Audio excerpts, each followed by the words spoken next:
Mimi nawaambia ndugu zangu wa Kwale, tushikane pamoja. Hii safari tutembee pamoja. Yaliyopita si ndwele. Mheshimiwa Rais William Ruto, tusamehe kama tulikukosea. Sasa hivi tunasema tusafiri hii safari pamoja ndugu zangu. Kuna watu wengine huku wanazurura wakifanya makelele, wanaongea tu makelele, hata wakikuja hapa ni kuongea na hakuna kitu ambacho wanawaonyesha wanafanya.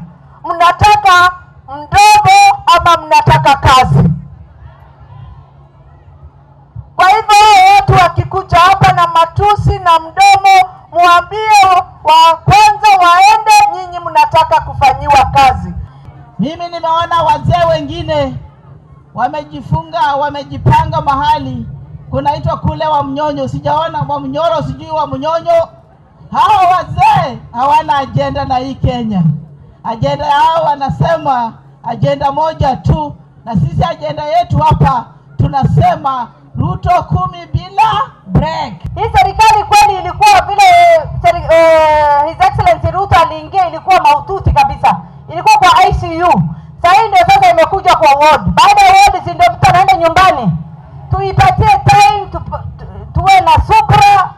Inshallah tuongezee time nyingine ndio tuone faida yake. Wale ambao hawajui zile shida mashinani ndio atasema CDF iondolewe. Yule ambaye hajui shida mashinani ndio atasema ngafu iondolewe. Lakini kwa sisi ambao tunajua hii tent ukipewa maharusi zetu aziishi, utakodisha,